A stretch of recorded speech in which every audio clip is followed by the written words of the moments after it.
અત્યારે હિન્દ મહાસાગરમાં અમેરિકાનું જોર વધી ગયું છે. ત્યાં તેમની 5મી ફ્લીટના અનેક યુદ્ધ જહાજો અને સબમરીનો ફરી રહ્યા છે. અમેરિકાએ આ હુમલો કરવા માટે પણ બહુ ચતુર ચાલ ચાલી છે. તેમણે એવું લોકેશન પસંદ કર્યું જે આંતરરાષ્ટ્રીય જળસીમામાં આવે, જેથી ભારત સાથે કોઈ કાયદાકીય માથાકૂટ ન થાય. જો આ જહાજ ભારતના દરિયા વિસ્તારમાં હોત તો કદાચ અમેરિકા આવું ન કરી શક્યું હોત. આ સમગ્ર મામલે એક વાત ધ્યાનમાં રાખવા જેવી છે કે ભારત, અમેરિકા, જાપાન અને ઓસ્ટ્રેલિયા ક્વાડ ગઠબંધનમાં સામેલ છે. આ ગઠબંધનનો છૂપો હેતુ તો એ જ છે કે હિન્દ પ્રશાંત મહાસાગરમાં ક્યાંય ચીનનો દબદબો ન વધી જાય. જો કે આ જળ પ્રદેશમાં અમેરિકાનું વર્ચસ્વ વધી ગયું છે, એ પણ એટલી જ ચિંતાની વાત છે. અમેરિકાનું નૌકાદળ વર્ષોથી દરિયાની અંદર દાદાગીરી માટે કુખ્યાત પણ રહ્યું છે. એમની પાસે વર્જિનિયા અને લોસ એન્જલસ ક્લાસની એવી શક્તિશાળી સબમરીનો છે જે છાનીમાની આપણા હિન્દ મહાસાગરમાં આંટા મારતી હોય છે. આ સબમરીનનું કામ જ એ છે કે દુશ્મન પર નજર રાખવીને જરૂર પડે ત્યારે હુમલો કરવો. પણ હવે ચિંતાની વાત એ છે કે આ હુમલાઓ આપણા દરિયાની સાવ નજીક થવા લાગ્યા છે. જાણકારો તો એવું પણ કહે છે કે ઈરાનની મિસાઇલોના ડરથી અમેરિકાનું નૌકાદળ હવે ભારતીય દરિયાઈ સીમાની વધુ નજીક સરકી આવ્યું છે.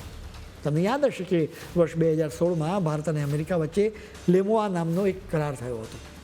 આ કરાર મુજબ બંને દેશો એકબીજાના સૈન્ય મથકોનો ઉપયોગ તેલ ભરાવા, સમારકામ કરવા કે જરૂરી વસ્તુઓના સપ્લાય માટે કરી શકે છે.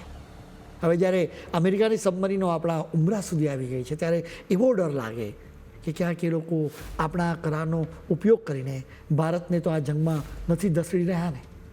જો આપણે અજાણતા પણ આ લડાઈનો ભાગ બની ગયા તો એ આપણા માટે જોખમી સાબિત થઈ શકે છે. નિષ્ણાતો એટલે સુધી કહે છે કે ઈરાનના જહાજને આવી રીતે ભારતના પડોશમાં ડૂબાડવું એ આખા વિવાદને વધુ સળગાવવા જેવું છે.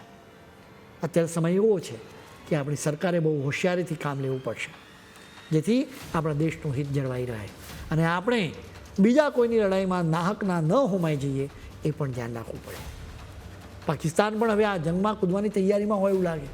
સાઉદી અરેબિયા સાથેના જૂના કરારને કારણે પાકિસ્તાન કદાચ ઈરાન સામે લડવા માટે તૈયાર થાય એવી સંભાવનાઓ છે. આ કરારમાં મહત્ત્વની જોગવાઈ છે. એ જોગવાઈ એ છે કે આ બેમાંથી કોઈ એક દેશ પર હુમલો થાય તો એ બંને દેશો પરનો હુમલો ગણવામાં આવે. એટલે તમે સમજો કે પાકિસ્તાનની ઉપર ભારત હુમલો કરે તો એને સાઉદી અરેબિયા પર હુમલો પણ ગણવામાં આવી શકે, અને સાઉદી અરેબિયા પર હુમલો થાય તો પાકિસ્તાન પર હુમલો થયો એ રીતે ગણાય. અત્યારે તો દુનિયાના આ ભાગમાં એવી આગ લાગી છે કે જે ગમે ત્યારે દક્ષિણ એશિયા સુધી ફેલાઈ શકે.